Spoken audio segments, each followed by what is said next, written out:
A leading figure in current debates, she's known for her scholarship and criticism in contemporary architecture and design. She's been a scholar in residence in the Getty Research Institute twice and regularly serves as a jury member for international design competitions. Her books include Quatre-Mers de Conseil and the Invention of a Modern Language of Architecture, Form Follows Libido, Architecture and Richard Neutra in a Psychoanalytic Culture, and the forthcoming The Flash in the Pan and Other Forms of Architectural Contemporaneity. In 2005, she also edited a compilation of polemical writings and sound bites on current buzzwords titled Crib Sheets, Notes on Contemporary Architectural Conversation. She's currently working on a series of exhibitions on design culture of the late 1960s. Her provocative work on what she calls the optical or visual promiscuity of architect Richard Neutra's post-war projects prompted critical discussion and productive speculation among the students in this seminar. Sylvia's presentation today is titled Building TV.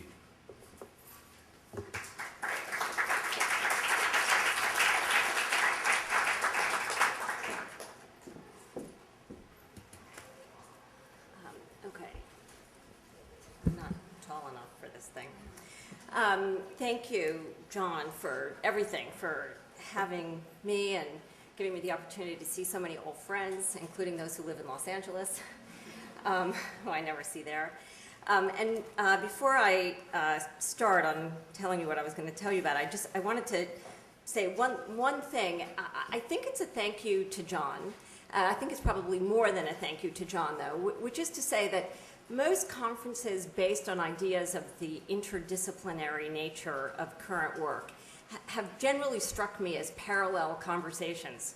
People speaking in different ways about different things and never, in fact, crossing the lines. And it seems to me incredibly interesting that so far there has been a tremendous sense of synchrony between the two types of conversation. And I wonder, part of that is John's genius in bringing together this particular group of people, but it may actually have something to do with the convergence of architecture and televisuality in the contemporary world. Okay, so now our kind tech woman told me 100 times which button. I'm all set. I don't even have to push a button. There you go. Thank you. Okay. All right. Well. A certain amount of what we've heard about today reminds me of a sense of inevitability that is built into this image of the architecture, let's say, of the television spectator, and very particularly the architecture of the American television spectator. We read into that image of the couch potato the history of the hearth and its attractive warmth. We remember McLuhan and his sense that this hearth got substituted with psychedelic mushrooms. I suppose they're there. We remember Baudrillard and the hyper-real hearth of the contemporary world. We know through Anne's work of the way the enticement of looking at the television relates to the tradition of looking at painting, how painting became the picture window here with an actual frame, how the frame of the window shrinks down to the scale of television. We know from Lynn's work how this staring into the television set began to reorganize the architecture of the American family, its sense of publicity and privacy. We see through the work of Richard Neutra how the presence of the television set literally disciplined the American television audience in very particular ways. We can track how television started to emerge, be projected from the house itself, and I suppose in the end game, the brilliant end game to this history, we end up with the house that ate the television.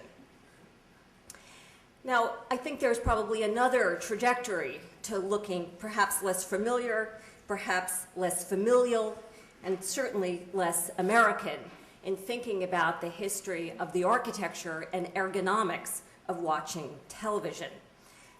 We see how the ergonomics of the home and the body were not self-evidently related one to the other in the tradition of looking at painting. but bodies began to slide around as television sets began to move around, and the sense of their relationship is maybe not always what we think of it as today. For some, this is Joe Colombo, the television set was in fact initially understood as a public instrument. These are television consoles that he imagined being placed around public squares throughout Italy. Here on the top, you see them in the Piazza del Duomo of Milan. For those of you who, I don't know, happened to be in Italy during the World Cup last summer, you know, in fact, still to this day, everybody watches television in the public square, and it's not because they don't have a television at home.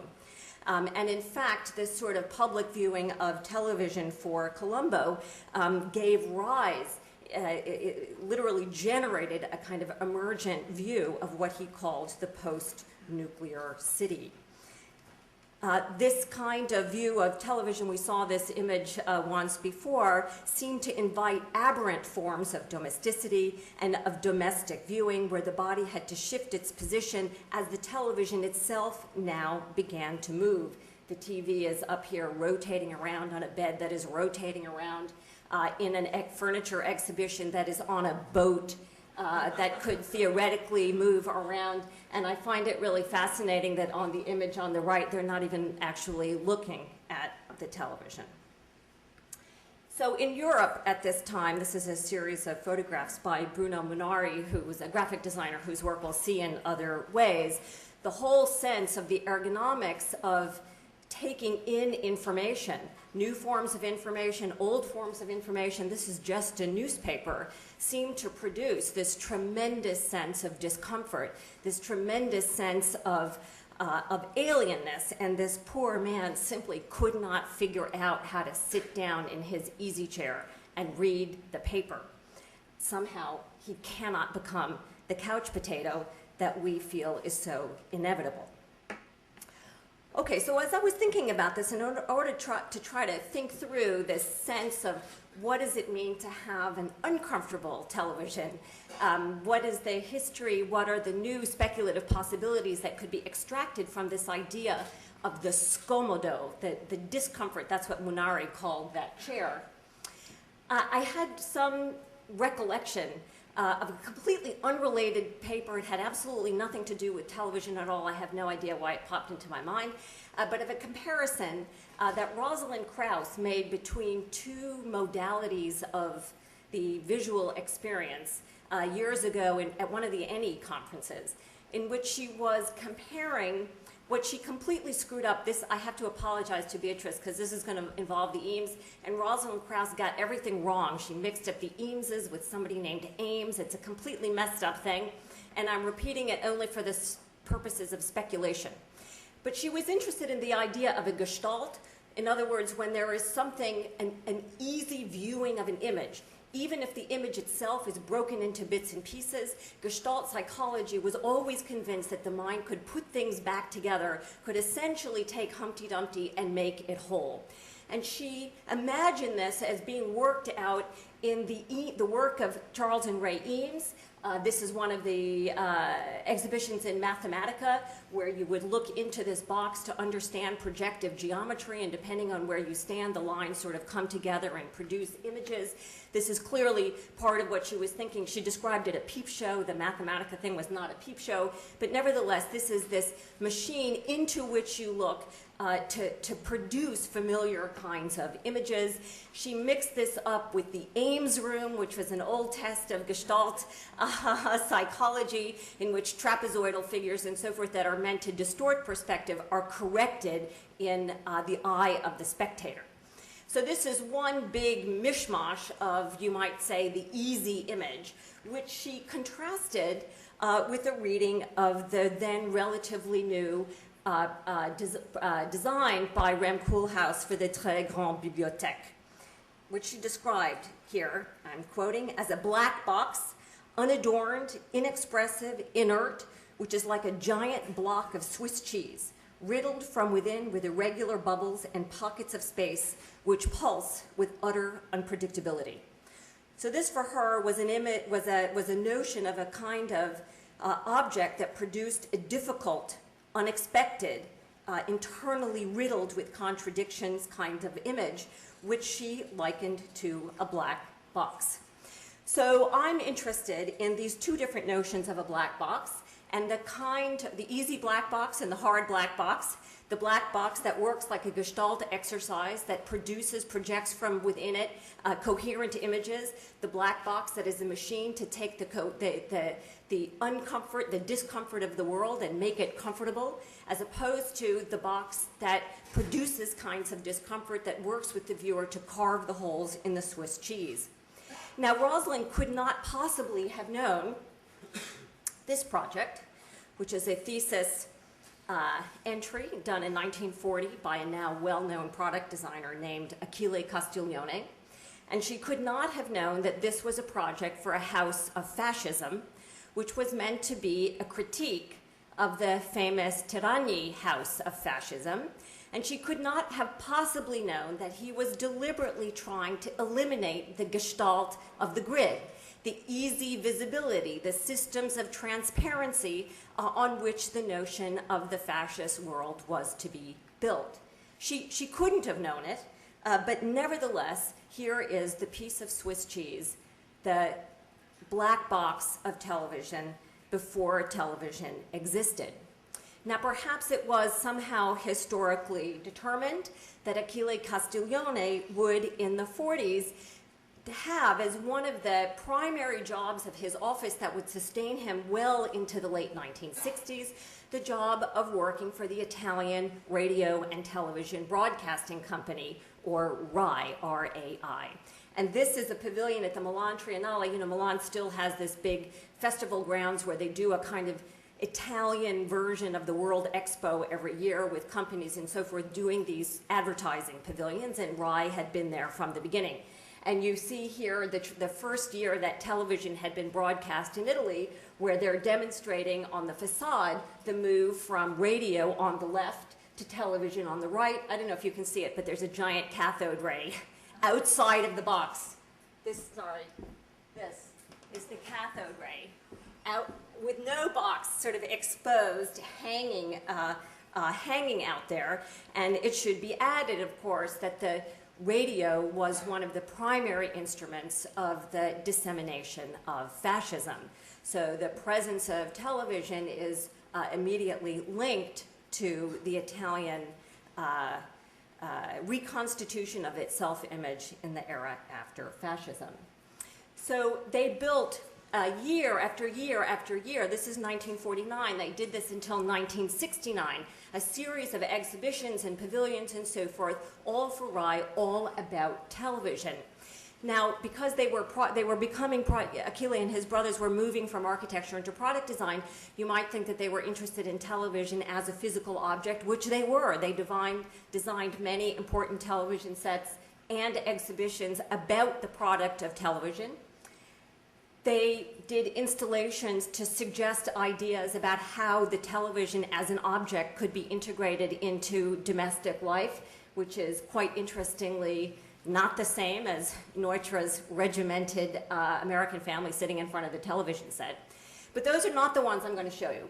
I'm going to show you a series of what you might call more abstract exhibitions and pavilions done on television, which were not meant to deal with the television as a physical object, but rather were meant to unfold ideas about television and televisuality itself. So this one, for example, is this double set of spirals. One is real, one is painted, if you will. And if you see, these are the days of the week written on it, and it was a way to try to explain how television was going to interact with the calendar and reorganize time. This one was thought of as a giant toy. These were mechanical arms that you could play with and adjust and so forth, and they were they literally called them toys, trying to suggest in a quite direct way, in a quite performative way, the notion of television as an interactive device. In this one, they became interested, or they were hired to show how television would represent culture itself. Still to this day, the third channel in Italy is the cultural channel. I mean, That's a long time ago, in the 1950s, to think of a cultural channel. And this is an effort to try to unfold how culture would itself be transformed by its representation on television. Now, it's perhaps also overdetermined that the Italian television company at this moment had something called a cultural editor. They hired this person, a young writer, whose name was Umberto Eco. And it was while he was there that the Castigliones started to do this kind of work. And it was through his work for RAI that he started to work on the convergence between his literary interest in semiotics and his interest in semiotics as a model for mass communication to produce what is now, Anne and Lynn can tell me, one of the most anthologized essays, at least as far as I'm aware, called Towards a Semiotic Inquiry into the Television Message. Now, Eco's interest in television as mass communication paralleled work that he had been doing, as I said, as a literary theorist on what he called the open work. And this was a borrowing of the term open from Wulfflin. For those of you who are art history majors, you remember the difference between open and closed. But for Eco, he had a very specific understanding of what the open work was, and it was not the form of openness that Wulfflin was interested in. It was the opening of a physical medium onto the participation of the viewer. And it was, or the reader, sorry, he was thinking of literary terms. So it was opening out to the active transformation of the text by the reader that would constitute the openness of the modern work of art for Eco. And this openness, specifically for Eco, was productive because it made possible what he called aberrant readings.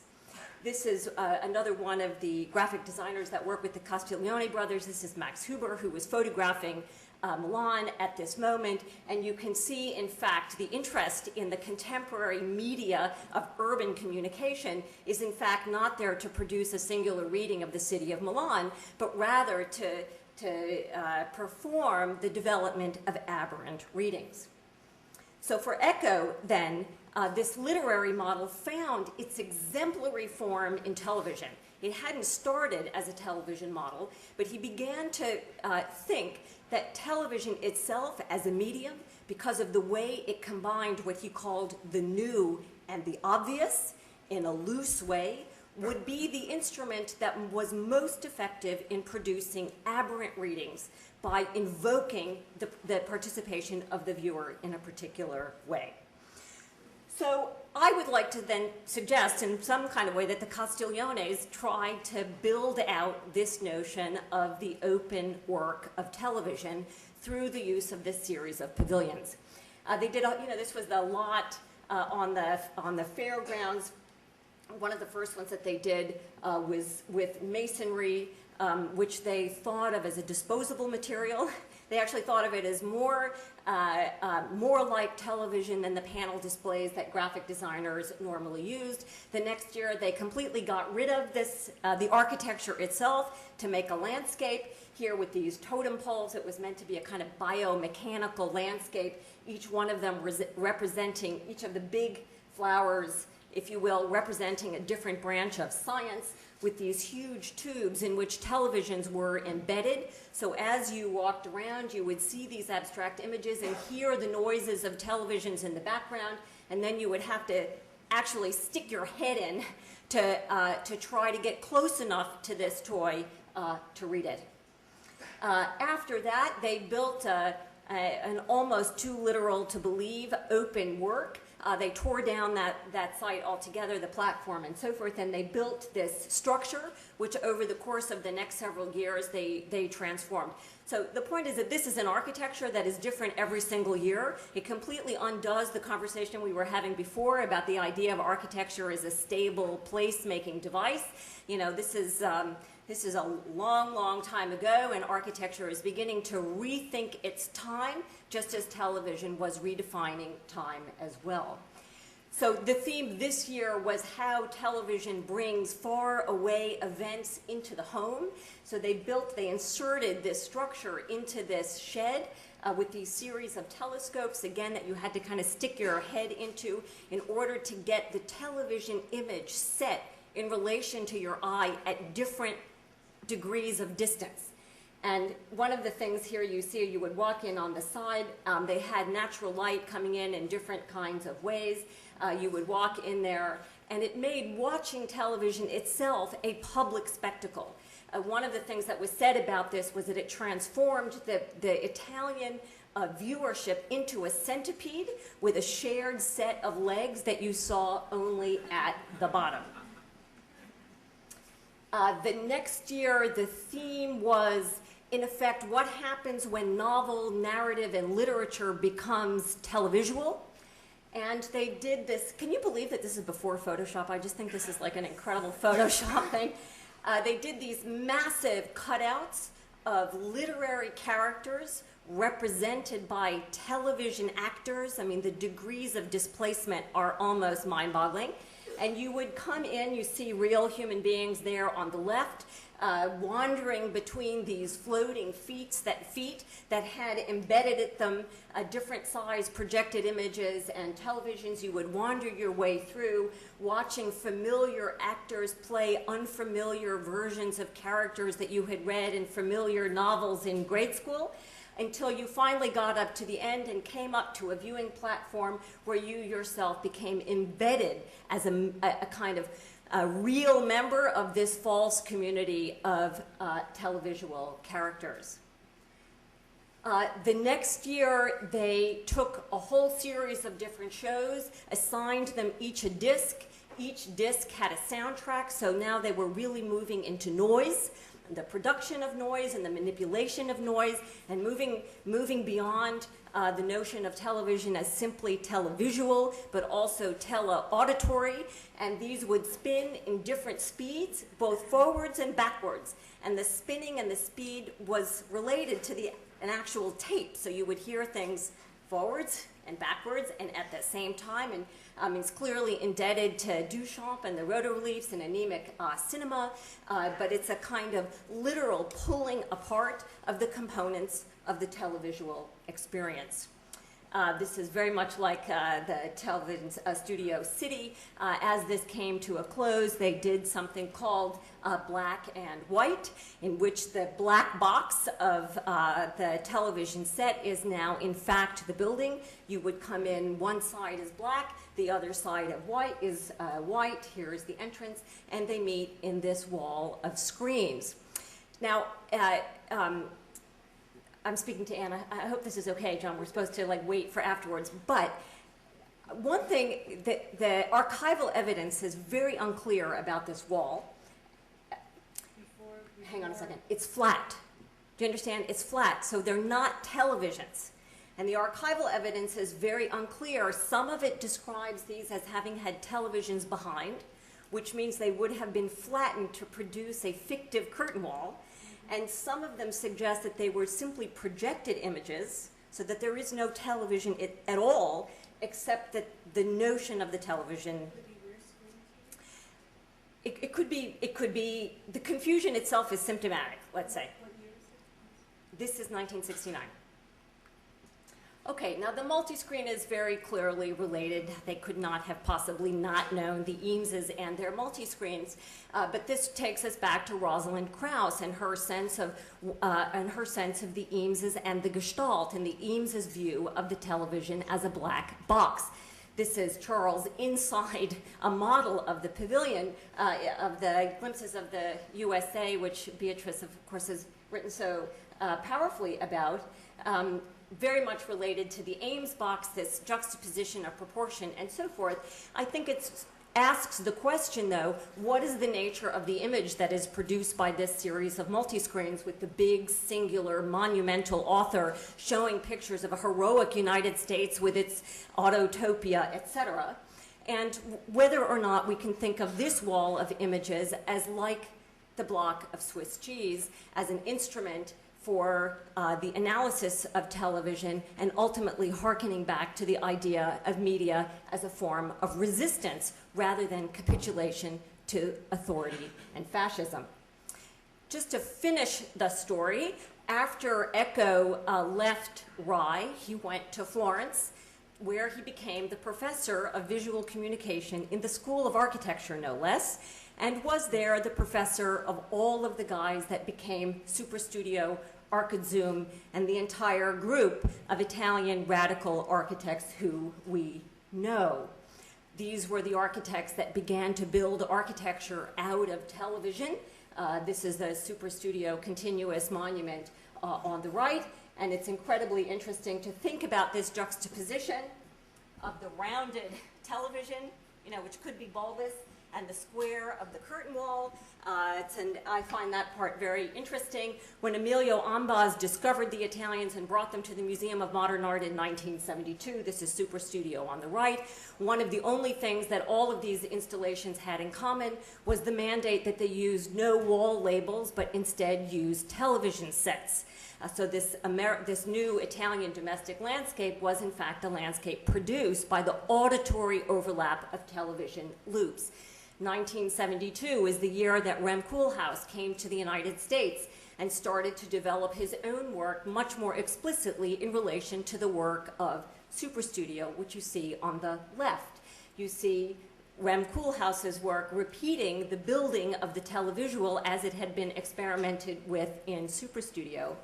You see this possibly becoming Swiss cheese in the model of Rosalind Krauss. And I suppose it was inevitable that somebody would take us here to say, is this a model of the open work? Is this the continuation of the Swiss cheese in a place in which the ideas of fascism and totalitarianism are worth thinking about today? Thank you.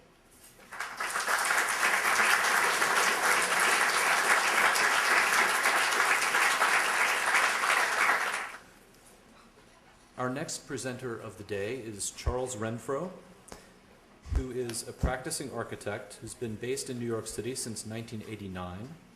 Since 2000, he's been on the faculty at Columbia University's Graduate School of Architecture, Planning, and Preservation, and in 2006, he was the Cullinan Visiting Professor at Rice University.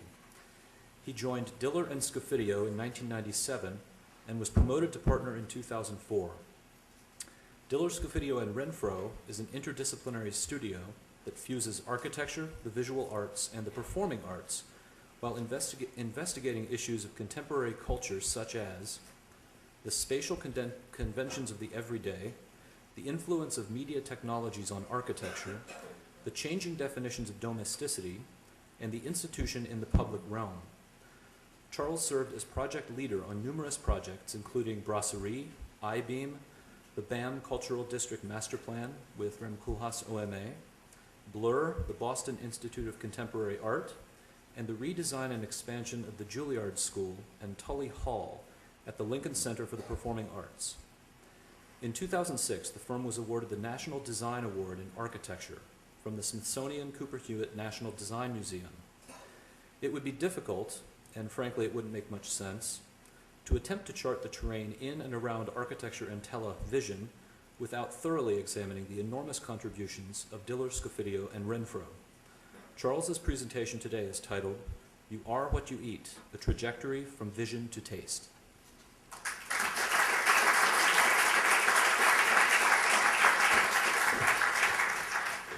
Thanks, John. Two apologies.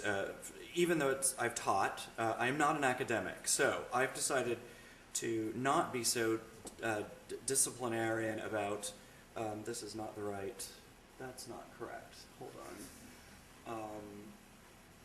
I have decided not to be have discipline about talking about television, and rather I'm going to talk about media and the effects of media. And it leads to a point I made up here earlier about, well, what is television now? And I'm not really sure. But I do believe media has influenced our work, and I'm going to talk about it. When I get set up, I'm going to hit start, and then I'm going to time myself. And I'm not doing it until I get set up. So, seemed require. Oh, and the other thing is I'm going to read because, which is really boring, I know, but I just want to make it pretty quick. So. Television and increasingly the internet are both networks of information delivery that prey on our gullibility and belief, almost religious in nature, that everything that reaches its surface is true. By definition, television and the internet is an image-based medium. Oh, and by the way, when I say television, I mean everything. It's just a big, broad thing. So is to say television is a vision-based medium. As our primary sense, vision is truth. We believe what we see. But that doesn't mean that we accept or expect TV to always depict the truth. In fact, we cherish its ability to lie, cheat, and steal. It's the closest thing to a real experience offered up in a simulacral structure. I think I made that word up. TV equals truth. Truth, of course, paves the way to deceit. Deceit is fun. Deceit is fantasy. It leads the way to manipulation of facts. TV is the ideal place to manipulate facts because of our inherent belief in vision and in images that come to us through vision.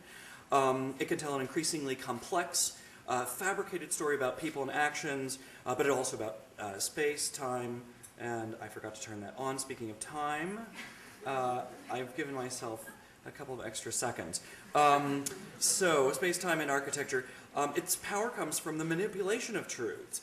Its product is a new reality, a moving trompe-l'oeil. The conspiracies of the moving image in architecture are numerous, but I will illustrate with a few popular movies. You know them all. One of my favorites when I was a kid, The Fantastic Voyage. A crew and their spacecraft is reduced in scale to molecular proportions, injected in the bloodstream of a soon-to-die president in order to save him. A monumental architecture, that Frederick Kiesler would have loved, complete with ship-devouring corpuscles, which I think you're starting to see them eat the ship there. Of course, being John Malkovich, where our cultural understanding of building typology and spatial definition is challenged by the 7.5 floor. Perceptual tricksterism, as evidenced by The Truman Show, took advantage of our notions about revealing the back of the house, and made us ponder the perceptual potential of the trompe-l'oeil of truth, particularly in relation to the moving image. In addition, TV has the ability to confuse kind of innate concepts of living, such as space, time, continuity. This is Run, Lola, Run, or eternal. Oh, that fell out somehow. Where time is deconstructed or run backwards to support a plot device. This is one of my favorite things, and this is the only television I'm going to show. My favorite program that was dropped last year, The Flight of the Conchords, basically a fictionalized show based on real people who are actors that play musicians that live in New York, that do live in New York, that make fake music, which won them a real Grammy last year. Amazing. Okay. While all of these tricks are exciting, fun, and sometimes even challenging, media is stingy. With all its potential provocations, it is still vision-dependent, and its existence is isolated and one-sided. It starves the senses, the other senses of participation. You can't really have what's on the screen, and that makes it very frustrating, and thus the death of television. Addressing the possibilities and problems of TV, Liz and Rick, my partners, began making installations in the 80s and on into the 90s. It took as their starting point the prodding of spatial, temporal, and cultural norms to site-specific and performance venues, using media as a leading method of attack. I'm going to illustrate a couple of these projects with a few projects we've done. This is Jet Lag, what you're witnessing.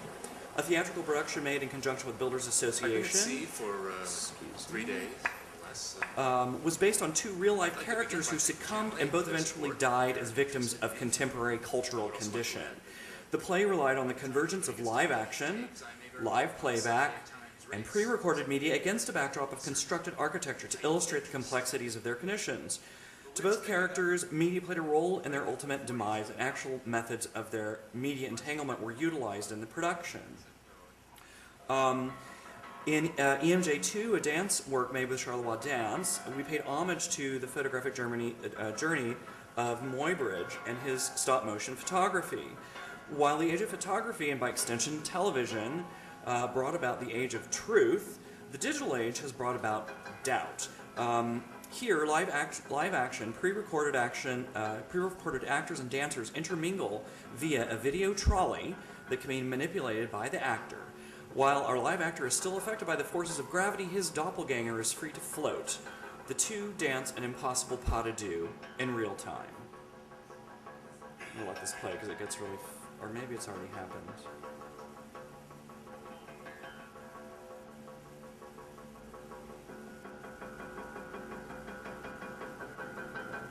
There it is.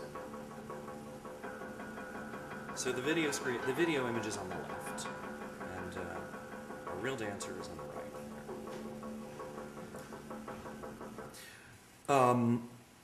While these pieces played out in real time and space, they are still designed around the notion of spectatorship and illustrate one of the primary discontents about TV in general. Don't forget, TV is media, all media, that is projected onto a screen. The impossibility of being there in both a live-time realized sense, but also in a participatory sense. Attempts in allied fields to produce simulacra feelings and senses beyond vision led to cumbersome and ultimately untenable prosthetic virtual reality devices, such as what you see here. I don't know what's happened to these, but we don't see these things anymore, I guess because our networks have become social in nature and not experiential in nature. So there's an interesting loss of desire in a shift to places like Second Life and various other places. Architecture is an immersive, totalizing experience by definition and obviates the needs or the necessity of extrasensory apparati. Could an overlay of media strategies be applied to architecture in the public realm, where thermal, aural, and tactile sensations could unite with visual inputs, and where the line between spectatorship and participation could be challenged? That was a question we asked ourselves. This is the brasserie you see here. This is the project I joined the firm to do and have stayed there ever since, for better or worse. In the brasserie, every entry is recorded and then played back on a video beam containing 13 flat-screen televisions. As each new visitor enters, their image bumps older images to the right, all the old ones falling off the end and onto the floor. 13 front doors, 13 simultaneous entrances. So a kind of conflation of time and space. Neither an honest document of the comings and goings nor a fictionalized story, the piece clouds each actual photographic image with a Vaseline smear, rendering it unrecognizable. Only the color of a scarf or a piece of clothing gives a person's identity away.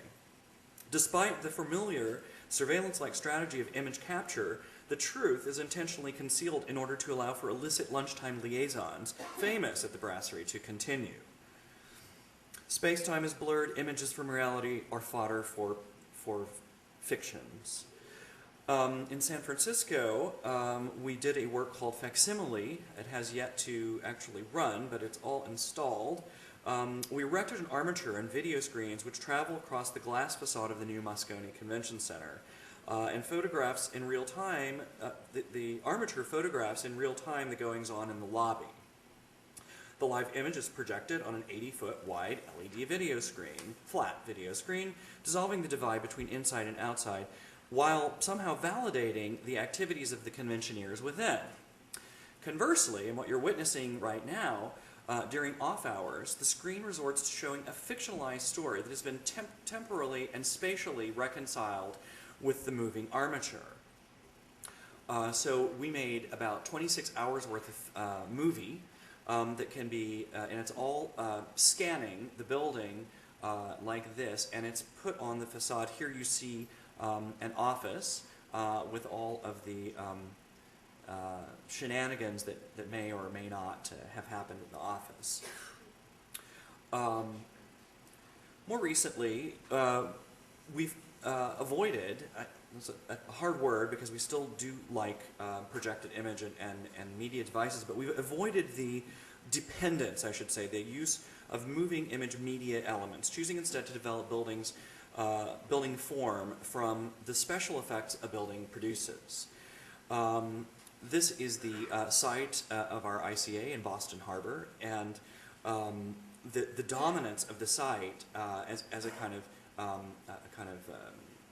commodity in a way demanded that we tame it, control it, and not let it steal the thunder of the art that was to be shown within. So our first response was to deny the clear view, which was deemed almost pornographic in nature, and to dole it out in bits and pieces, like an ivy drip over the course of a visit. The building would pixelate, blur, or edit the site. The building, in essence, becomes a viewing device with its programmatic relationships, heights, widths, and proportions determined by the experiences it delivers. And I'm glad Sylvia showed the slow house, which I had completely forgotten about. Imagine that. That was before my time. And I'm trying to make an argument about the transformation of the office, but that kind of undercut my that kind of undercut my trajectory here. So thank you very much.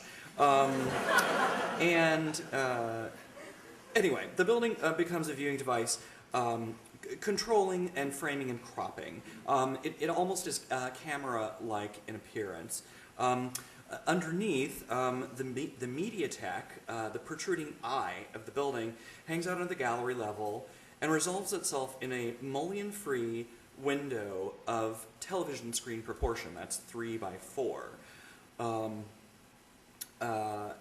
Editing the horizon out of the view, and kind of abstracting the water and allowing the slow ripple to give the room a disconcerting but contemplative serenity. On opening day, this is a Liz story, so I don't really know if it's true, but I'll tell it anyway. On opening day, Liz said she walked in here and some guy came into the room and looked down at that and said, "Wow, I didn't know they made LED screens so big." And so I suppose it worked. This was not necessarily our objective, but I think it's kind of a kind of byproduct of the space itself. You can indeed puncture the fiction that we've created with this room by going down to the bottom of the MediaTek, where you do indeed see the horizon and the rest of Boston. How could I do this without talking about Blur? I just wanted to say one thing about Blur. We had always intended Blur to be a traditional media pavilion, kind of rooted in the conventions of projection. A darkened room at the center of a cloud, and would describe a variety of geographic and corporal clips, dislocating clips, appealing to the kind of modern condition of or need for stimulation, or desire for stimulation, dislocation.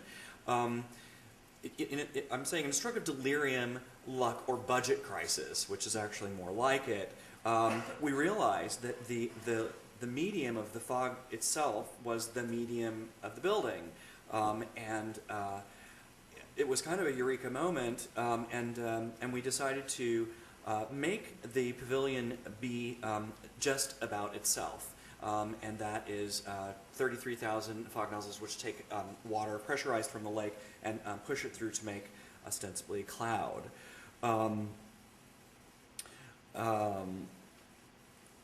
So, where was I?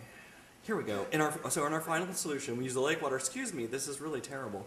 In which it's okay. 33,000 fog nozzles to create a building in which its undefinition and lack of visual clarity underscores our collective dependence on vision and desire for high definition. Finally, I want to just move this to the kind of eat your site kind of part of the talk, which is to say that our work has expanded, I should say. I wrote distanced, but that's not the right word. Expanded itself not from the traditional media form, but also from vision itself, or is exploring areas of sense beyond vision, post-vision, relying on other senses, particularly smell and taste, to reshape our knowledge of sight and place.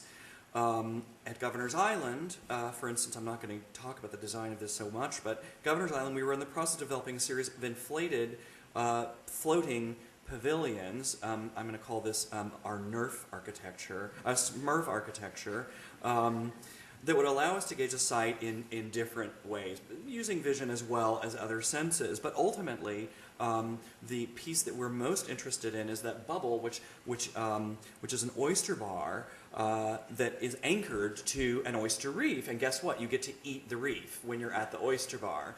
So guests will literally eat their site.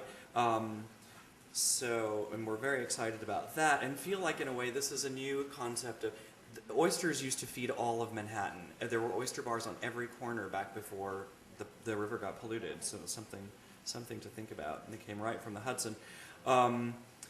It's got the closest proximity to the Statue of Liberty of any other landmass, Governor's Island. There it is with the bubbles off in the distance there. And lastly, for the Venice Biennale later this summer, we are making a project in the Cordiale, hopefully. We're trying to get permissions to do this, where we draw water from the adjacent canal. We work with a local company to build a water purifying plant right there in the Cordiale, and pump it through an espresso machine and make an espresso bar. There's the canal, and there's the potential refinery, water refinery right there in the Cordiale. And this is, in fact, the working drawing of the processes from our engineer. And this is the last slide, but you just have to love this. Thank you very much.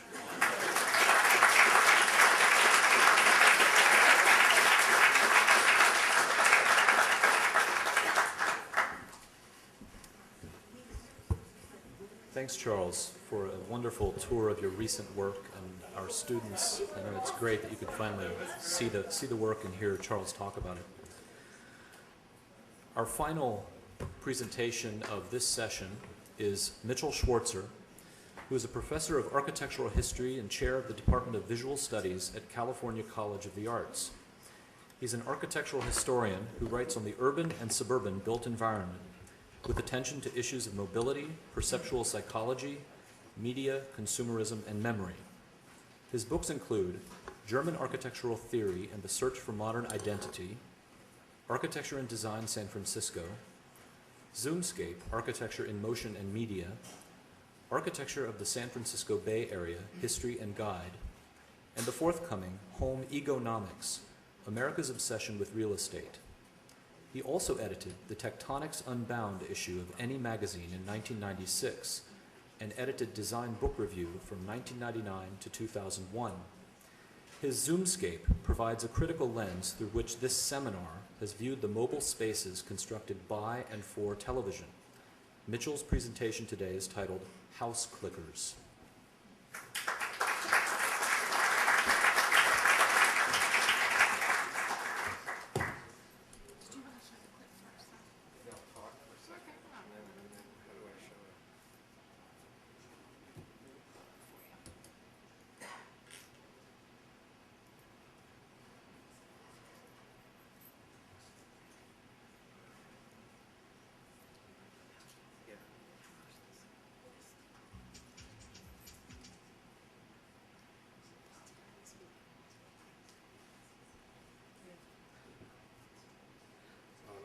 Well, I'd like to thank John and Syracuse University for inviting me here to this episode of Architecture and Television Performance. And what I'm going to do today is I'm going to just show you, I'm going to be talking about house and garden television, home and garden television, goes by both names. And I'd like to just, enormous topic, lots of footage, so I'd like to just show you about a 2.5-minute clip, give you a sense of the esprit of the program, and then read an essay about it.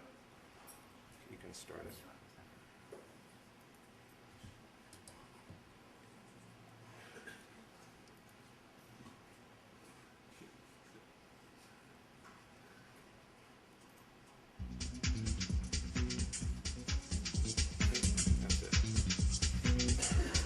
Bored with the everyday backsplash? Here are some ideas for turning your kitchen backsplash into a totally original piece of art. The backsplash is becoming the hot spot in the kitchen for creative cooks who want to express their true passions from outside the kitchen, inside the kitchen. I I'm a horse lover, so we love the fact that it incorporated some of the things. If you get it really close, it kind of has a stained glass feeling to it. A beautiful backsplash made from a tile art mural can transform an average hearth into the heart of your home. Thanks to new laser etching technology, you can even have a genuine masterpiece delivered right to your door. People want to customize their kitchen backsplash. They want to make it something unique to their space. So in some cases, it's a full piece that runs all the way across. In other cases, we can inset artwork. You can have anything from fine art to a favorite photo etched into a one-of-a-kind custom backsplash. And you won't need a curator to keep this art clean. The art of the backsplash can also be found in the rough edges and subtle textures found in art tiles handmade by craftsmen. No two are exactly alike. You can see color variation within one tile and from tile to tile. When you look at them, it's very obvious that they are handmade. Made with seashells, clay, metal, and glass, art tiles can be cut, crafted, and colored into unique designs to express your story. Even if your story includes some unusual characters. Like this intricate backsplash that was custom created for the homeowner to reflect his land and his childhood memories. Some crafty cooks create their own backsplash art by making their own tiles with a few inexpensive materials, a kiln, and a little instruction. And a little practice. So whether you cook up from your own heart or borrow from the masters, you can express yourself with a backsplash that's a one-of-a-kind design.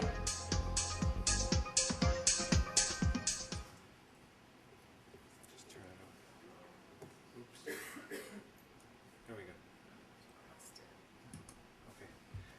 Okay. I hope that gives you a sense of what could be hours and hours of fascinating television watching. It was in the early 2000s, and I'd been visiting my friends Mike and Donna at their annual house party. Mike was a college buddy, a doughy, self-effacing guy who hadn't upgraded his t-shirts and jeans wardrobe since the days we listened to Jimi Hendrix at ear-crushing volume. The day I am remembering was one of those when I openly coveted his and Donna's house. I loved the way the public rooms were arranged around an outdoor atrium, so you could watch the goings-on in another part of the house through the outdoors and still be inside. I was smitten with the kitchen. It wasn't the appliances or fixtures that drew my affections. It was the countertop. My own kitchen was a cut-rate vinyl job. Living in the Bay Area, though, you see a great many old tile kitchens. This was one of the best I'd ever seen. Buttery yellow tiles with coal piping and rows of diamonds. What an amazing kitchen. Man, did you luck out. I blurted out to Mike that bright afternoon. I might have gone on, oblivious to his growing expression of unease, if Donna, looking perky as ever, hadn't swooped in. Guess what, she announced. We're putting in a brand new kitchen. I've got it all planned out. Blonde maple cabinets, slate flooring, ochre granite slab countertops, and a customized backsplash. For the last couple of years, in addition to the tiles, Donna's presence had made the relationship pungent. She and I had a habit of teasing each other, although this time it wasn't going to be playful. I couldn't believe my ears. You're kidding, right? I said in an alarmed voice, guaranteed to make anyone on the other end of the conversation defensive. Because your kitchen is fantastic and it's in pristine condition. I thought you loved the tiles. Sure, she conceded. We think the tiles are great, but, you know, they're old, ordinary. I want a granite countertop and a backsplash that's out of this world. Donna, come on. What you've got fits the house perfectly. I've hardly seen any kitchens with such fabulous tile work. In a few years, when granite's out, you'll be the envy of the neighborhood. Her look caused my heart to sink. I'm not waiting a few years. We've hired a contractor and work starts next week. Look, Mitchell, we never intended to replace the whole kitchen. At first, what really bugged me was the floor, this miserable blue linoleum. If only renovations could be so simple. The slide down the slippery slope began, as Donna went on to explain, when she started watching Home and Garden Television, HGTV, nightly. Before, she hadn't thought of her house as the scene for a Euro-style update. Now, immersed in the network's juicy sagas, Donna began to see herself in the guise of the TV protagonists. Their desire to overcome obstacles and achieve goals became her desire. Their flight from the dated to the sophisticated became her flight. Donna hardly considered the extent to which TV production values were launching her sense of home on a high-altitude spending jaunt. She wasn't aware of how spotlighting, hung above the TV sound stages, could turn a countertop into a tabernacle. She didn't know the extent to which anamorphic lenses stretched a tiny breakfast nook into a widescreen landscape. The home TV shows were a backsplash, a backdrop where shifting dramas from outside the home stream in and align into or crowd out, depending on your point of view, one's personal home story. More than any media, TV positions domestic architecture as a drama to be witnessed on screen and then reproduced at home. Television's fairy tales acting as the domestic aspirations and identities of millions. The HGTV network was launched in 1993, foreshadowing the nationwide real estate boom that began in the late 90s and ended last summer amid the subprime mortgage crisis. Although HGTV was the first cable network devoted to home and yard, individual shows about home repair and furnishing have been running for quite some time. This Old House premiered on PBS in 1979, featuring Norm and Steve's season-long Herculean renovations of historic homes. Martha Stewart Living debuted in 1993, and instead of drilling into studs, Martha hammered home equally compelling sagas, like the proper way to fold and arrange floral cloth napkins. By the early 2000s, home TV advanced to the point where it would leave no stone unturned, recklessly cut, poorly laid, or thoughtlessly chosen with respect to its universe of physical, financial, and emotional attributes. On a myriad of channels, the Discovery, the Learning Channel, A&E, viewers similarly broke through the visual muck of dust and decay into the light of televisual salvation. The core equation of home TV is the same of TV in general, as that of TV in general. Provide stories that are common enough that viewers can relate to them and fabulous enough so they want to keep watching. Most viewers aren't houseaholics, rushing out every day to buy new bathroom fixtures, meet building inspectors, or view open houses. In fact, many prefer watching home dramas to engaging in them. Quote, I watch HGTV not because I want to spend every spare minute stenciling walls, building backyard ponds, or rearranging bathroom fixtures, confesses freelance writer Nancy Spiller. Quote, but because I've had it with home improvement projects. The network provides a comforting reminder of why I should never give in to any of the urges illustrated. Home transactions and improvement projects are indeed serious endeavors, easily the most taxing and lengthy efforts people make outside of their jobs. No wonder adults enjoy houseplay on TV. They don't run into the threat of drowning in estimate overruns. But are they really that detached? Is home TV architecture just a matter of sublimation? Home TV immerses us in visually compelling stories that last less than 30 minutes and are consumed by the role of design as an engine of personal transformation. The formula deviates in a couple of important ways from a typical TV show. In a sitcom or hospital drama, week after week, viewers watch the same cast of characters encounter and surmount a different set of crises and challenges. On home TV, aside from the hosts, a constantly changing set of characters goes through a set of very identical challenges week after week. Watching a viewer's process of identification shifts from people to buildings and their parts. Most TV program highlights buildings via brief establishing shots. HGTV cameras languorously peruse a house's thresholds, its circulation patterns, views, and finishes. From long-distance shots of a street facade to extreme close-ups that reveal the quartz crystals on a granite countertop, the character being revealed isn't that of a person, but a house as a stand-in. Viewers are typically thrown in medias res, presented with a couple encircled by half-dead appliances, or driven to the very point of madness by the Venus sight of a knotty pine playroom. Out of the blue, experts arrive. A realtor, an interior designer, sometimes an architect. They're there to offer a way out of the marasmus.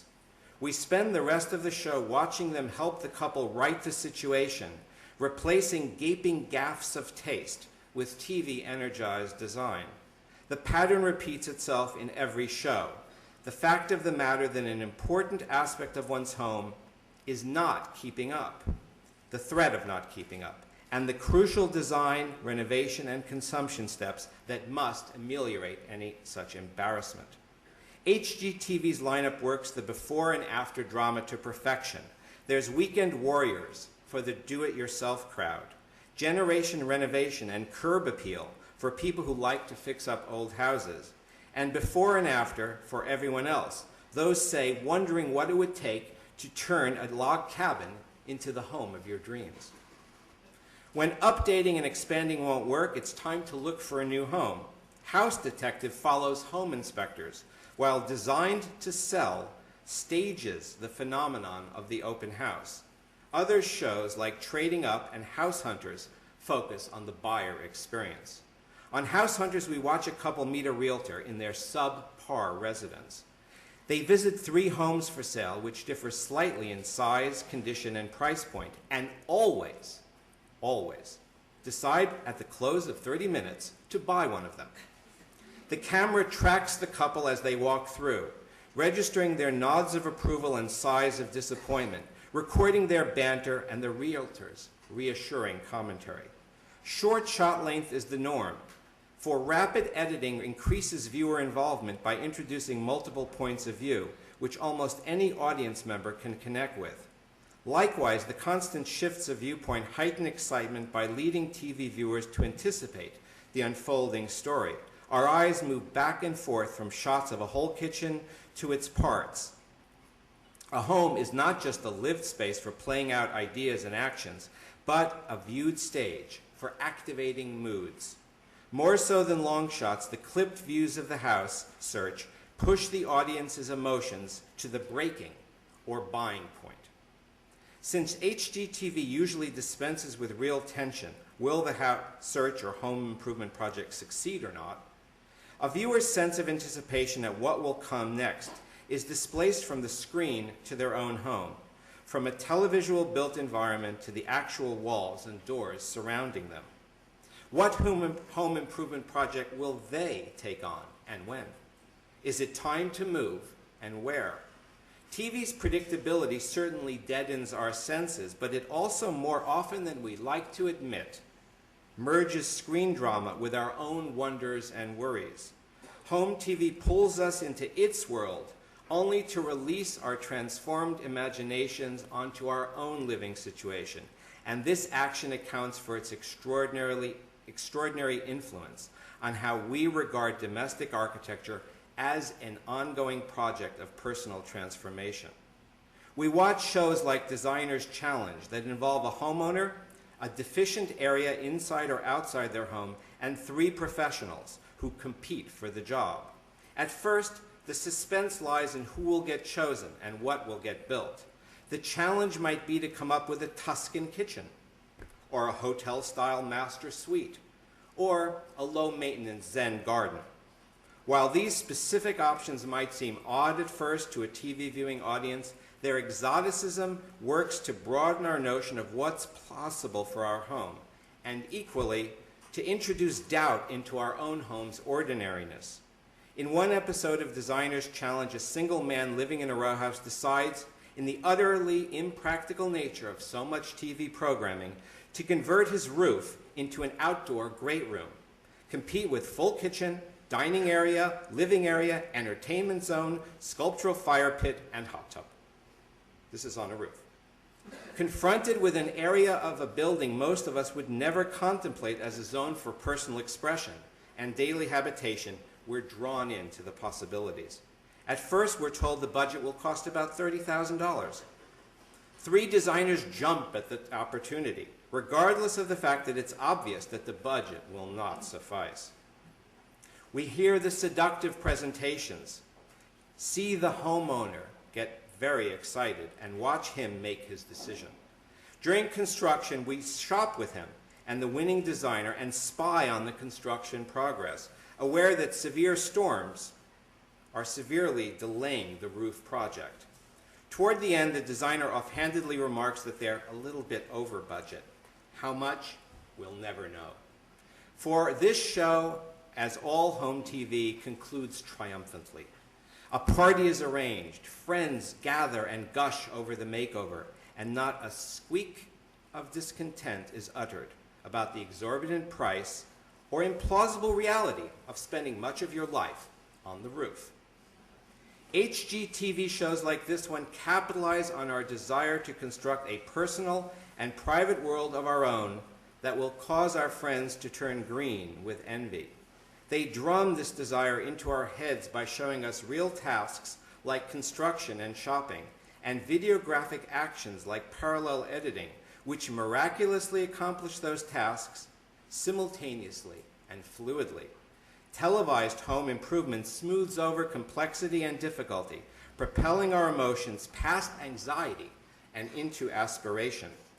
On Designing for the Sexes, she wants curvy stones in earth tones. He wants sharp, angular stones in cool gray or white. The designer must save the day and marriage with a thoughtful compromise. A compromise involves planning and composition and trips to the store. A key message of home TV is that shopping leads to family bliss. If there's a problem, buy your way out of it. And if you really want to learn how to consume from the pros, watch I Want That, along with its spin-offs, I Want That Kitchen, I Want That Bathroom. These shows parade the latest home products in front of the TV audience. Aquariums hung like plasma screens, translucent resin walls and sinks that incorporate fabrics, crushed glass, and leaves from plants, easy chairs that move to the beat of a CD, master suites lined with Kevlar, the material used for bulletproof vests so as to protect occupants from potential tornadoes or hurricanes. HGTV's elevation of home from a functional and comfortable place to a zone of the consuming imagination is best summed up by the term experience economy, coined by Professors Joseph Pine and James Gilmore. Take the case of a dining room table. Once, when homes were zones of production back in the 19th century, you built a table yourself from commodities like lumber, nails, and shellac. Then, in the next stage of retail evolution, as homes were turning to consumption, you went off to a store where you could purchase a ready-made table. You had, of course, to pay more for this product, which by now had become a good. In stage 3, escalating consumption, you turned your sights to a customized table built for you according to your interior designer's specifications. The table now became both a good and a service for the design work, and you paid still more for it. Today, dining room tables are becoming experiences. You might first see them animated by stories on home TV. Later, you'll encounter them in a home retail store bathed in soft light, themed as a gourmet anniversary dinner with unique china and silverware, and positioned underneath wall text announcing their membership in a brand name collection. All the while, you're listening to a Bach cantata on the store's sound system and hearing a retail expert describe the table's performance features as if it were a race car. The dining room table has been elevated into an experience. And as an experience, it partakes of the fuller aura you encountered in the store and on TV. And most importantly, as an experience, It has become an idea you can take home. So you don't just buy the table. You need to purchase the larger set of features, from accessories to music to lighting to flooring to theming, that make up the experience. In the end, you'll pay much, much more. The history, quote, the history of economic progress consists, Pine and Gilmore write, of charging a fee for what was once free. In the experience economy, instead of relying purely on your own wherewithal to experience the new and wondrous, as has been done for ages, we will increasingly pay companies to stage experiences for us, just as we now pay companies for services we once delivered ourselves, goods we once made ourselves, and commodities we once extracted ourselves, end quote. Stuff just doesn't excite us the way it used to. There's simply too much of it. So we desire our possessions and potential possessions to be animated and brought to life by experts. A product is experienced when companies add elements to enhance a consumer's interaction with it. Textured materials, lights and lighting controls, different viewing angles, audio backdrops, fragrances, when the product becomes theater. In conclusion, home TV is the leading edge of a vast enterprise devoted to positioning our homes as theater. There are the retail catalogs that jam our mailboxes, those weighty tomes of home advice, where we leaf not only past thousands of items, but most importantly are shown ensembles that arrange those items tastefully. The catalogs present variations of what we experience in the vignette spaces of a home furnishing store, and they're accompanied by the ranks of shelter magazines that equate elevated design far more with company brands, expensive materials, and celebrity associations than ideas or designs emanating from the discourse of leading architecture.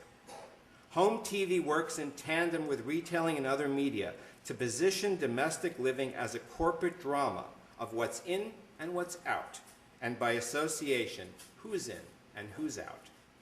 Watching the home shows and reading the home magazines and catalogs, we might forget that our homes are part of a fuller set of activities than just jockeying for status. Sure, our TV-guided homes will be media-sanctioned and up-to-date, yet they'll also be short on an invaluable quality, the potentially expansive rapport between an individual, their physical surroundings, their community, and their past. Seen by others engaged in the same quest, our homes will look dynamic, their decor constantly changing according to the program lineups. But occasionally, seen by ourselves, especially in those moments when we're disconnected from the home media and forced to rely on our own wits, the picture might turn blank, and we'll feel compelled, as we do when the satellite or cable goes out, to call the company in panic to get reconnected. In an age where historians increasingly explicate the meaning of art and architecture in complex contexts of reception, stressing an enhanced role for the user or viewer, home TV streams the other direction, contributing to an increasingly passive manner of dwelling, more about entertainment than use, more a visual experience than one of the full senses, more a brief episode than an occurrence over the long time span, more televised than lived. Thank you.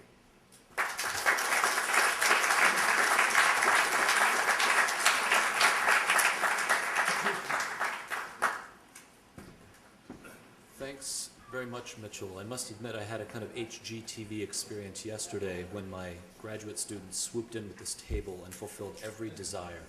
It was a wonderful moment. Somewhere I feel Michel de Certeau turning over in his grave, but we'll talk more about that in the roundtable discussion. Okay, I'd like to invite our panelists to the stage. Wow, I'm sort of breathless after today. This was really quite an amazing cadre of talks and people. Since the day's winding down, and also since I've been really inspired by the kind of televisual drama of these last few talks, I thought I'd like to approach this moderation less like an academic and more, say, like Donahue. And really sort of provoke some of these things not as in an academic discourse, because I think so much of what is important about what is being said today is not that it resides within the framework of yet another paper or another journal publication, another project of architecture that gets cycled in those particular publications, things that we all do and things that we all treasure as part of what our practices are, but rather to play out what it really means to talk about backsplashes, and who cares that we are talking about backsplashes, and to what end these questions of experiences really transform not just an academic practice, because it is transforming academic practice, but beyond that. So, if you will, in this session, I'd like to talk about, is TV truth? Is TV an open work? Do we really want to eat our sites? What is an aberrant reading of HGTV? And what is the erratic experience of your backsplash? So first, is TV truth? Is it an open work? Lynn, to you. No. Well, obviously it's not true.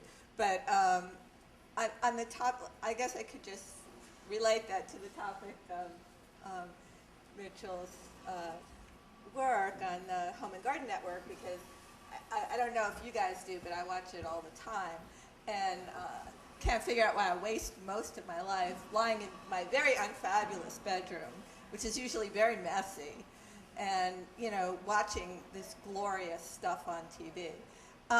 So while it's not truth, I think the context in which we watch TV kind of creates this interesting dialogue between what we're seeing, which we often deconstruct and know isn't true, I think, and meaning the domestic context in which we watch, and the screen. I think many of us, at least in your generation and even in mine, are pretty self-reflexive, critical viewers at this point, and TV is constantly deconstructing itself.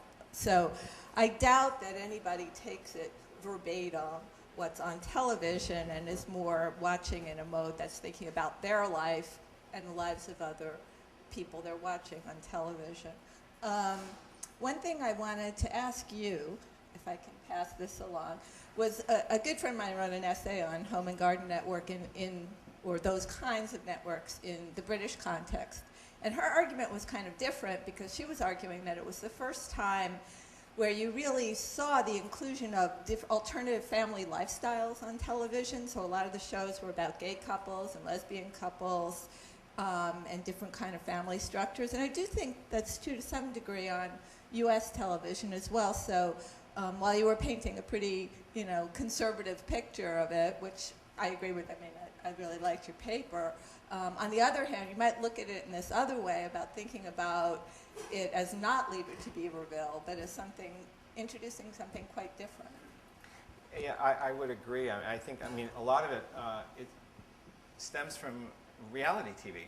And so the HGTV lineup tries to find as many bizarre characters as they can, and every living arrangement they can. So I don't know if anyone ever saw the shelter magazine Nest. They would go for that kind of stuff. A whorehouse as a living arrangement, igloos, anything. I guess what I was trying to point out, I was looking in a way beyond their content to more the dynamic of the fact that, and I think this speaks to an audience of architects and aspiring architects, the way the network sees you potentially is as cultural creators. You're the creators of cultural content that can then be sold to the public. And in that regard, you can have an exalted position within society as the ones who create content for consumption.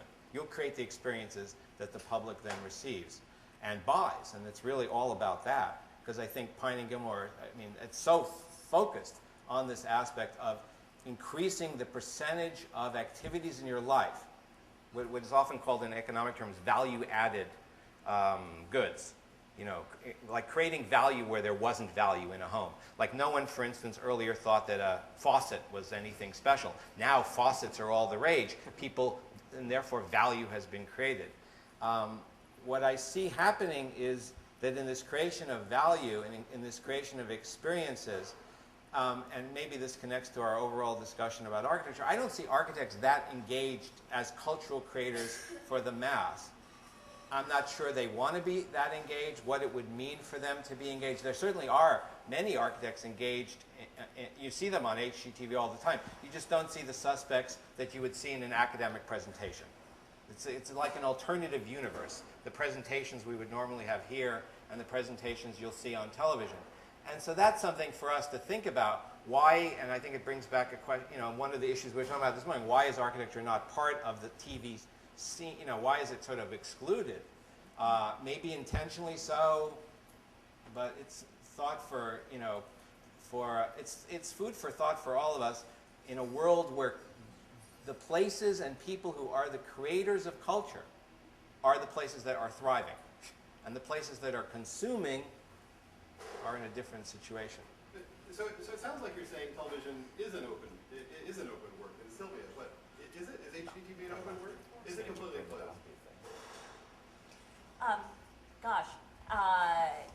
You have to hold the microphone. I'm sorry, I have to hold the microphone. I think you both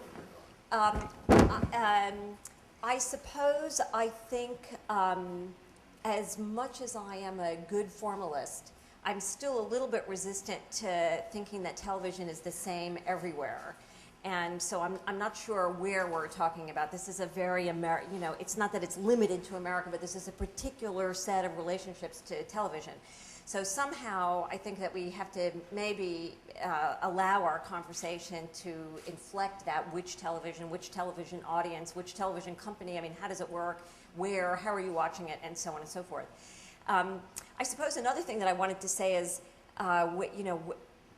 architecture is absent on TV. Well, I think that that's absolutely absurd. It's this group that is eliminating architecture from television.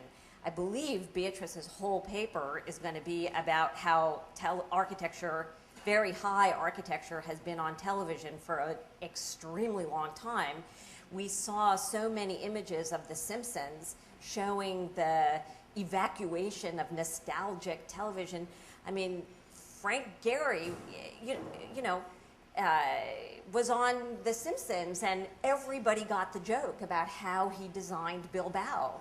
And on some level, I would almost say that was a smarter interaction with Bilbao than the chocolates. Let's say chocolates. This is the chocolate Bilbao versus television Bilbao. Here we are denigrating television as being unable to analyze this. I don't know, I thought that was a really sophisticated architectural critique in the entire show. What is the name of the show?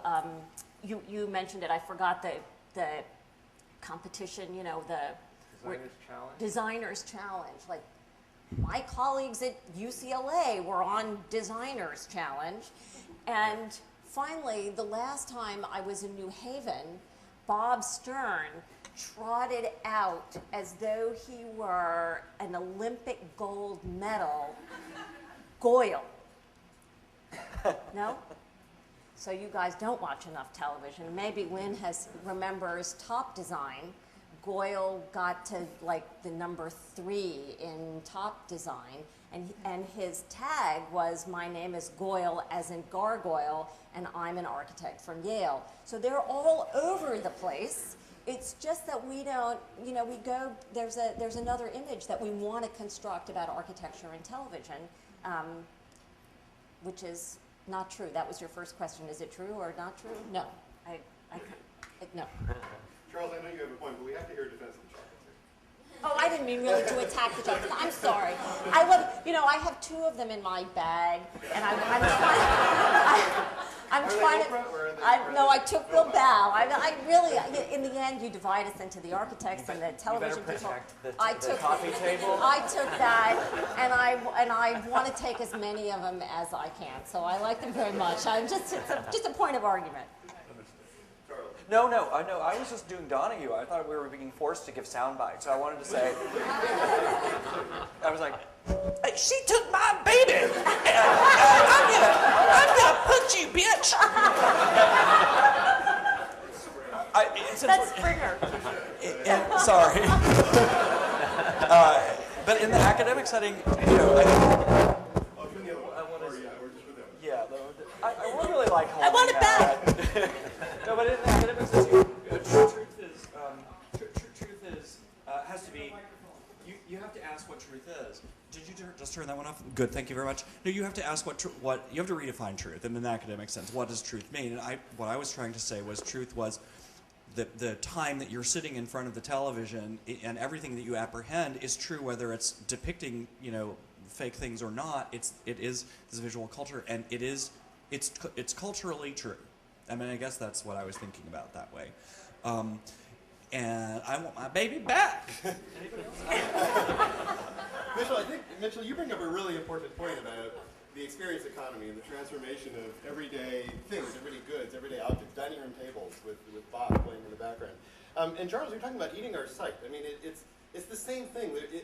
Is television itself somehow the thing that has helped transform the way we perceive the experience of everyday artifacts? Do you think it's instrumental in it? Do you think it's just a matter of fact? It's one of the things that's manifesting that? I think, like I said, I don't think it's operating alone. I think it's operating as, I think many aspects of the economy and media are operating in the same manner. I think television is particularly supple. It has tremendous resources, high production, costs and content, and it's able to, and it's, the particular aesthetics of television, the fact that it's on 24/7, the fact that it's live, the fact that it has a certain power beyond, let's say, the Shelter magazine. So I'm not sure fundamentally it's different in kind. We have someone here from TV. Frank, can you comment? Well, I really enjoyed your analysis, and it was a little close to home because my wife works at TLC and is addicted to these kinds of programming, and I watch a lot of it myself. So in a way, I think it's just legitimate somehow because it exists. You have to recognize it whether you agree with it or not. It's like racism exists. You have to recognize it. It comes from somewhere. It isn't, it just doesn't come because people are inherently bad. There's a historic component. So, I think it's okay and legitimate, and it's about experience. And you guys are architects and architectural critics that poured over that experience from the buildings that you design, and because there just seems to be a desperate need in our culture and for people to have individual expression and individual experience, and that gets you can experience that by way of television, even if it's just the promise of a laser etched backsplash, So I don't know. There's a there, and I think there's room for it, and everyone's trying to find their little vertical niche on television. And the other interesting thing about it, what it was occurring to me is when I was working on a show called Channel 1 News, which was an in-classroom news and information network in the homerooms typically all across the U.S. We had this thing called the pop quiz. And it was the lowest production value thing, but we would do this remote where you'd see 10 young teenagers in the audience anywhere in the country answer a question. And it was really kind of banal, boring television, but it was our highest rated thing.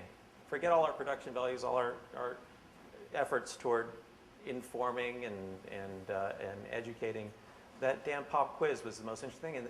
And it got me thinking that the reason it was so successful is that if somebody's in Cedar Rapids, Iowa, and they're wearing puka shells, for the audience, half the audience is going, God, I've got to go get myself some puka shells. And the other audience, and it works the other way too, because it's like, thank God I'm not in Cedar Rapids wearing puka shells. Right. So I think there's the viewer can be thankful for what they have and laugh along with the people who are in this endless pursuit somehow, and occasionally go, you know what? I want the Tibetan meditation garden in my backyard or on my roof. So I think it's legitimate either way. Yeah. I can't help mentioning all of the jokes about the laser etched. Right. So I mean, I'm just repeating what you're saying. That laser etching is apparently okay if it reflects us, but if it reflects your horse, somehow this is intrinsically, ontologically wrong. high-low culture, right? High-low culture. And your work has been really instrumental, I think, in bridging traditional art historical discourses and ways of thinking about the television as material artifact, physical artifact, and medium. How would you comment on the role of television as as that combined thing, as a material artifact, cultural artifact, spatial artifact, within art historical discourse? How would you bring this question of experience and the experience of that artifact and what's transmitted in that artifact within the kind of tradition you've been working with and trying to bridge from? Can I get a microphone? Yeah, I need your plunge. Well, I'm tempted to do one of those things that people do on television, which is to take your question and not answer it and say what I wanted to say anyway. But I'll maybe get back to the art historical context, because the way that I would answer it would probably have to do with installation work and video work and that. But I wanted to actually say something, and this is maybe where I thought you were going to ask me to comment more on the aspirational models of television, the address to the audience as a consumer or an aspiring kind of transformative kind of discourse that is part of home and garden television and is part of much of what sponsored television was about. It was about addressing the viewer as somebody who could have a product or have a different lifestyle, and the medium itself was selling it to you. But I'm very struck by the model of house and garden television, because it does seem to produce, in the clip that you showed, it produces not only the aspirational viewer, but the do-it-yourself viewer. And not all of them are do-it-yourself, because they still have to go out and buy the faucets and the tiles. But to become a do-it-yourself viewer, and then to be on the show as a do-it-yourself viewer. What I wanted to, as a good dystopic materialist, kind of comment upon, and this is in the same vein that I had to talk about e-waste and CRT debris and the price of obsolescence with consumer electronics, is that we have, global waste heaps. I have to comment on do-it-yourself culture and its role with television, and its role with YouTube, which is that what it produces in the kind of labor economy of production, it sort of shifts the production cost onto the viewer. So all those people that upload their videos to YouTube are what got Chad and Steve, those two guys from Silicon Valley, the $1.6 billion when they sold their little network or their little website. So there is a cost. There is a cost that is, and this is almost ideological, that the fact that we're being addressed as consumers who can do things, and then our labor is being sold back to us, we're cut out of it. I mean, I don't, you might get an honorific of a prize, but I don't think they're paid to show their backsplashes. No. And you're certainly not paid if your video shows up on YouTube. It's like the fear factor, and people aren't paid to eat insects. Yeah. They do it because they want to be famous for 15 minutes, or they want to be televised. They'll do anything. So anyway, that was a hijack of your question, but I wanted to kind of bring that dystopia into it. Absolutely. Stefan, which will exist, I just wanted to complete the sentence, which will exist until the day fame is no longer currency, which it has been and will be for the foreseeable future for the unfortunate eyes of our children. But that's the way it is. Lynn, is this partly what you mean by television after TV? Which part? This conversation. Well, certainly, like, sorry, this is okay. The do-it-yourself culture stuff, which John Hartley also talks a lot about, but has the exact opposite. Affirmative. I agree with you. You're right. But John Hartley thinks that this is like empowering. And this whole question of the open text. I mean, this is just the thing in TV studies that makes you want to be in architecture instead, because they just ad infinitum will make this argument. No, it's good. No, it's bad. It's open. It's closed. And it's a kind of crazy argument, I think, because as Sylvia pointed out, you really have to look at context and, in what context is it a good thing, in what context isn't it. But Could you remind me what you wanted me to say about because I You just did. got You off did. on my own. No, you Oh, did. I did. You did. You did it. That's what happens when you're smart. It just happens, right? Yeah.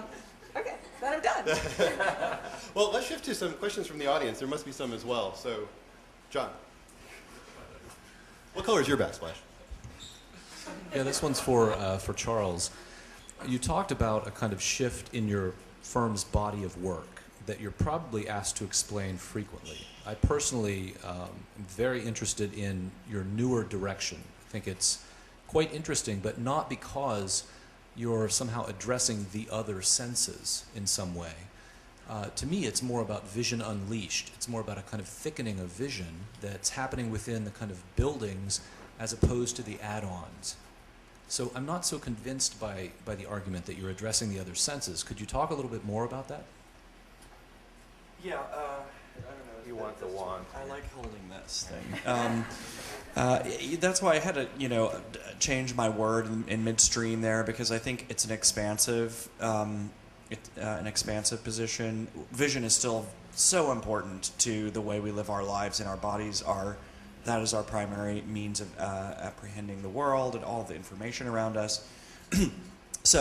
But the expansion is a conceptual expansion more than a sensory expansion, but it involves the senses directly in an interaction with the physical world, and that's like drinking your sight or eating your sight or being immersed in the sight in blur.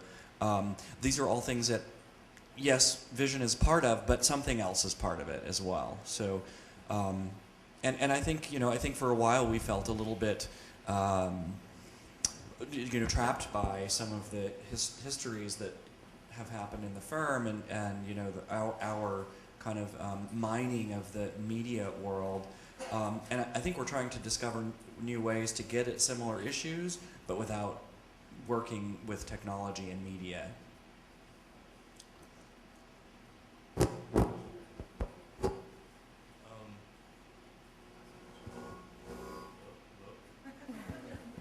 Hello? My question is also for Charles Renfro, or anyone else that can address the question. You posed the question, where has the device gone that incorporates the senses and the experience?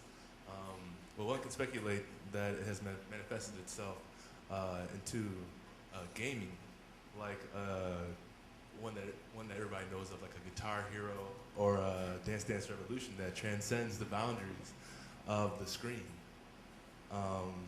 Where contrary to normative definitions, the televisual space, the virtual site is placed into a physical location for human interaction. I'm starting to wonder, how can this concept of sight change the understanding of space and construct potentials in new architecture? Oh, that's for me? No, I mean, they're all good points. I wanted to make the point that there was a lot of to-do about virtual reality, and the Guitar Hero is still virtual reality, they're all still virtual realities. I suppose the point I was trying to make is that they're not really lived experience as we know them. I'm very nostalgic, about lived experience. I kind of believe in interaction with humans and being in a room that, so I don't know. That's why it's sort of a critique, of the virtual reality world. But it's an affirmation of the televisual world. I feel like we can do a lot of really interesting things with the televisual. How do we get our bodies and our social life and our interaction back? And this is an old argument, so maybe someone else has something more interesting to say. I don't know. Yeah. I guess I wanted to answer your question about the kind of bodily interaction with video gaming, because one still does. I mean, it isn't as if the screen has disappeared. Your bodily interface with it is very different, and it's much more haptic and mobile. I mean, I'm doing that as if I'm bowling with my Wii, and your relation to the virtual world of the screen is different than it has been to the kind of static screens of what we're calling the televisual. But I do think, and I think it's a good kind of question for us all to address or think about, I do think that there are new ways in which the new platforms for that interface can be used differently than just the way that we've already thought, we've up until recently thought of as games. And, you know, the kind of either the sports model or the shoot and kill model or those ways. I think Guitar Hero does something slightly different, which is it although I probably have a deep ideological critique of that too, in terms of how it produces the imaginary, you know, that you are an imaginary famous rock star in some way when you're really just able to push buttons. But anyway, I think that there's future work to be done with that interface. But you know, I'm only on Medium, and I live for the day when I can play Guitar Hero 2 on Expert. I mean, I just say when you're only pushing buttons, I mean, I can't push them that fast. I can't move my hand back and forth that fast. I can't read the screen that fast. I mean, I'm totally committed to mastering that and spend many, many hours. And the only thing that I will say is that when people say that they play guitar, that I find just totally ludicrous.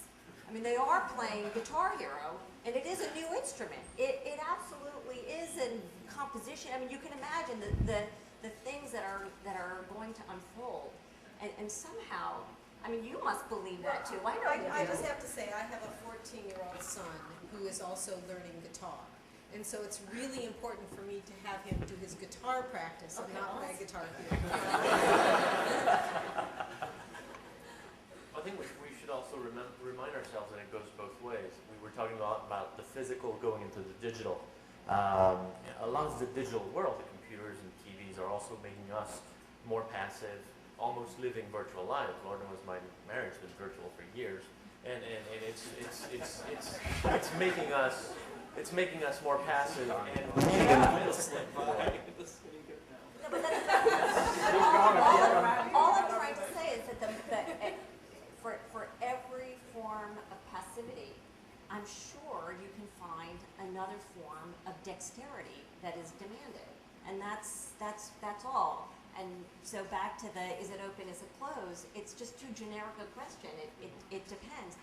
Now you might want to say, what is the, you know, are there relative values in the dexterity of playing an acoustic guitar versus an electric guitar? By the way, a lot of people had the same argument when the acoustic guitar became electric guitar, or you know, the 12-string C2. I mean, you know, once you start putting it in a whole broader global context of playing stringed instruments, then I don't know that you could have a battle of manual dexterity, and I'm not sure who would win. I think the amazing thing, the way you just said, is the new thing is always the death of the old thing. It doesn't necessarily have to be. It actually rarely is. We can do both at the same time and actually exercise new muscles that we didn't know we had. I wasn't trying to kill anything.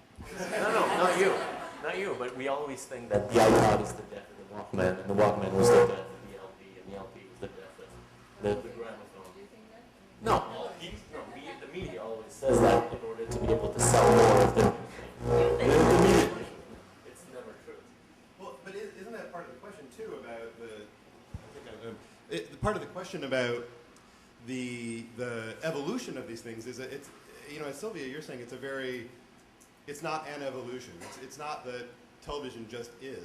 You know, you said racism just is. Right? You know, it's not just television just is. Television becomes constantly, and as with non-bricks and mortar media, there's a kind of dexterity to these things that I think we as academics expect a certain kind of, you know, conservative categorical approach that has to do with, you know, for better or worse, kind of publication cycles and course schedules and that sort of thing, when in fact there's a degree of liquidity, as Mitchell, you were saying, to these things that can shift on a much quicker schedule, that can adapt to a new gaming strategy, or the question of whether or not Guitar Hero 2 is another kind of string instrument isn't an issue to the programmers of that game, right? No, it's just what it is. But there is an ideological issue, because I think that, you know, I share with Anne the sense of obligation to bring, certain forms of ideological conversation to the question of media, and she's done it in one way, and I think that there are lots of other ways in addition, I'm sure you would agree with, but one of them is, at least I would say for me, Ludditism is something that I think one should intrinsically be resistant to. I mean, that is just what I think. And so one of the things that I hear very often, I mean, I'm sure a lot of people on this panel hear this, maybe say it, you know, the digital, I don't belong to the digital generation, my fingers will never do the, you know, the things as quick as a younger person will, my brain isn't wired that way, and so forth. And the sense of, the lack of sense of obligation to actually learn and you know, to not feel so passive in the face of these new forms of living seems to me really, really important. I mean, do we not critique the new? We just accept the new without. I think for sure you learn how to play the new before you decide. I think that's all I'm saying. I think, in the interest of time, let's take one more question from the audience, and we have one here. Son, I think I'm getting sort of at the same point, but I think a lot of times today we've been making the assumption that television is a passive media and that old forms of broadcasting are one way. And I think that sort of cycled through a couple of times, and I'm just wondering, like, isn't it really just maybe that we're not seeing in these new forms of media the way that they are active, and it's easier to see something like a video game as something that you're physically engaged in, as something that's being more participatory than coming entranced in like the narrative of the story or something like that, or seeing something like current TV where people are physically uploading content being more two-way than maybe a feedback loop that occurs in culture where you're actually going to feed back the media based on the way that you're receiving the stuff that's coming down to. I mean, maybe the feedback loop is, you know, closed up a little bit, but it's sort of the same mechanism in a way. You know, McLuhan called television a hot medium, not a cool. He called it active because of the low level of, you know, transmission, visual quality. You had to construct perceptually much more than you did with film. Sure. So he actually saw the viewers doing a lot.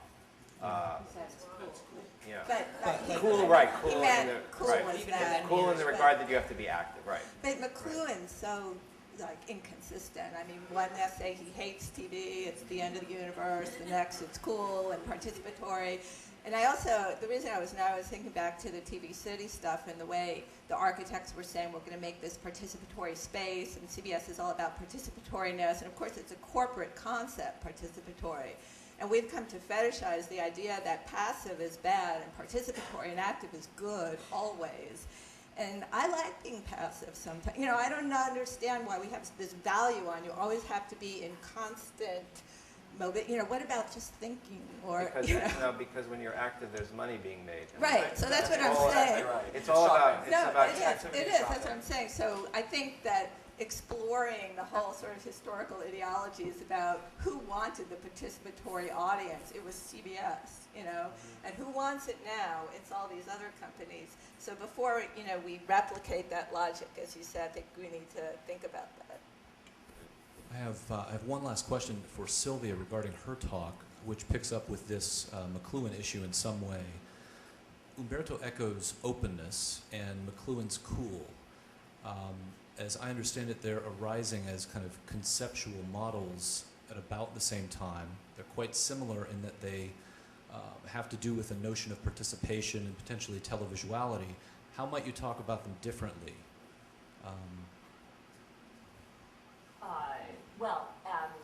First of all, I mean, that's actually a question you should ask to the media scholars, which I do not pretend to be one of. And I would say about Eco that I would say a couple of things about Eco that very narrowly. One is that my understanding of his argument about the open work was that it was open within limits, which I think relates also to some of this question. It could be open, but the work had to impose limits on how much aberration there could be. So it was not a kind of infinitely open radicalization of the reader, not exactly to that extent. So you might you might think about, you might compare them, I don't know, you might compare them in the degree to which they allowed this reader, viewer, essentially, to then act on his own, or whether it was a process of inculcation. I mean, that might be a question. The other little aspect about Echo that I thought was interesting was the fact that this openness came from an art historical model, that it was an art historical model that is very, very invested in architecture in particular, as is McLuhan. Many of McLuhan's notions about television are actually rooted in the television in the home, in the work of Andy Warhol, in spaces, and so forth. So one of my, personal polemics is this idea that architecture, one of the ideas, I don't think anybody here particularly repeated it, but it is often repeated, the idea that architecture has to learn from technology and keep up with media and become mediatized. There is another view that suggests that media models could be based on other things, and that the kind of material distinctions we make are false, and that they permit a continuation of this radical division between the real guitar and the guitar hero. And maybe that's my answer. All right. Thank you all. And we're going to take a small Yeah, we'll break. take a 5-minute break. Thank you.